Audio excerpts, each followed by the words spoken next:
good morning. Good morning, everyone. Welcome. Thank you very much for that rousing welcome. Let's, we try that again, class. Good morning, everyone. Well, thank you. I'm glad to see that Nicole and David are here this morning, right at the front of the class. And for everybody else, I hope that you enjoy the next little part of our session in accounting. You know, we're over halfway through, and we're on, I won't say the downside of learning at accounting, but certainly we're moving to the point that this year is going to end relatively quickly. No cheers from the audience, please. But we have a few more topics to cover. Now, before we get into a whole thing about why companies invest and what they invest in, I thought I'd spend a few minutes and maybe we could talk about what you and I do with our money. I don't know about any of you, but I have a set amount of money that comes in every week, every month. Me too. You as well, David? What do you have? I get allowance. You get an allowance, and it's pretty steady? Yeah. And Nicole? I work at my dad's bakery. Oh, very nice. And he pays you? He does. A regular amount? Yes. Okay. And what about expenses? Do you have certain expenses that you have to match every week? Coffee in the morning, lunch? Yeah. Lunch. Weekend? You have lunch, Nicole? Lunch? Lunch. No lunch? Lunch? Yeah. Okay. And by the time the weekend comes... And clothes. Of course. Yes. Very nice clothes, too. Yes. By the time the weekend comes, have you got any money left over? Not much. Not much. And basically anything you have is gone. Yeah. So you start off Monday with the allowance again. So why don't we lay that out, that this is our income. It doesn't matter which one of us it is, because we all have a steady income. And it sounds very much like our expenses match our income.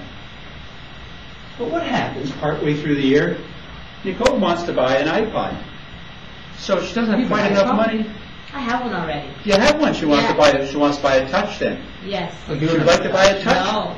So she actually spends for that week a little more money than she has coming in. So what does she have to do in the following week?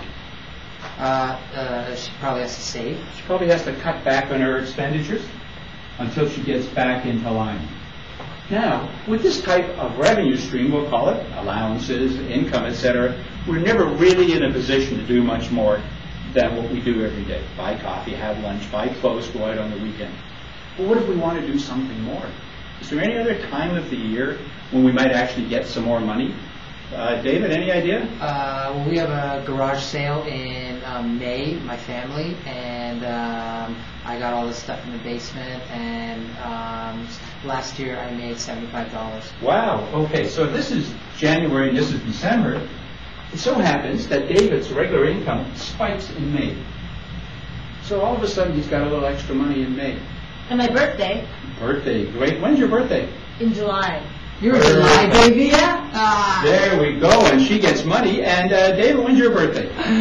March. March, so you've got two sets of spikes in your money. Nicole, any other times? Christmas. Christmas is a good one. David? Hanukkah. Hanukkah, yeah, just around the same time as Christmas, is it, usually? Yeah. Can we just put one line and we won't call it anything in particular? Okay. So here we have a steady income, but at different points in time of the year, it actually spikes. And we actually have some more income. And yes, during that period of time, what do we do with it? David, what do you do with the money you get? Man, I got this video game that comes out. It's War of Worldcraft. Okay. So you spend it on something you need right then, or want. So David spends. And how about you, Nicole? What do you do when you get any of this extra money? I save it. You too? Yeah. Excellent. You're a saver. Any particular reason? I save it because I like to buy expensive clothes, and I have to save for about 3 months to buy a pair of jeans. Wow. Those are nice. Those must be very nice jeans. Yeah. Has anybody got any kind of longer term ideas about saving? Well, yeah. For university, for a car, for a bike, for... Oh, I was a wicked moped. Okay. So how long would it take you to save for that? That's about $5,000. And how much are you saving? Well, you're not saving anything, David. So are we going to have to? You're going to have to kind of change. Well, your pattern? I'm going to sell my video games after I'm finished completing level 12, and I'm going to start saving for my moped. Okay. When you sell video games, do you get as much for them as you paid for them in the beginning? I don't know, but maybe I'll get half. So video games get 50%. And then you're going to start saving. Yeah, I think it'll take me some time, but I think I could do it. Okay, and are you going to reduce your regular expenses during that period? Or are you just going to hope that you get these larger amounts 3 or 4 times a year? Well, now that I'm looking at the graph, I might have to do a few more, I have to see a few more spikes in the year so that I can start, planning to buy my moped. Okay, very good. So what else would you do? Well, I might have to maybe do another garage sale in winter to make a few $100s, and maybe when Nicole's finished with her clothing, I'm going to sell it. You might sell it. Well, that's right. Nicole, what would you do? But Mr. Carroll, my mom, she puts her money in the bank. Yes, does she? Okay. So Nicole's mom, and she saves it, does she? Yeah, but she says that they give her more money. More money than she puts in? Yeah. And what's that? What would they call the extra money that they give her for putting her money It's like in? interest. A mother saver. A mother saver. It's like interest or something. Interest. So what's she saving for? Probably to send you to university. Yes. So she has a university fund for me. Oh, that's terrific. And you any idea what that money's invested in? It's invested in, I don't know, like the market or something. The market? Like that. Yeah.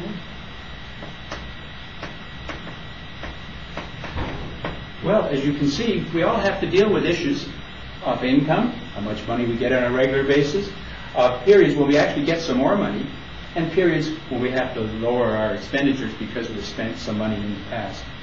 And when we have this extra money, some people like to spend it right away. Maybe they're going to buy a bicycle because they're going to deliver papers. Maybe they're going to invest somehow in a broader, what should I call it, enterprise, for the sake of argument. David's very kind of enterprisely oriented. Some people, like Nicole, save for a while and then spend it all. And some people, like Nicole's mother, knowing Nicole, she has to prepare for Nicole's eventual going to the University of Toronto and hopefully go easy, becoming a teacher.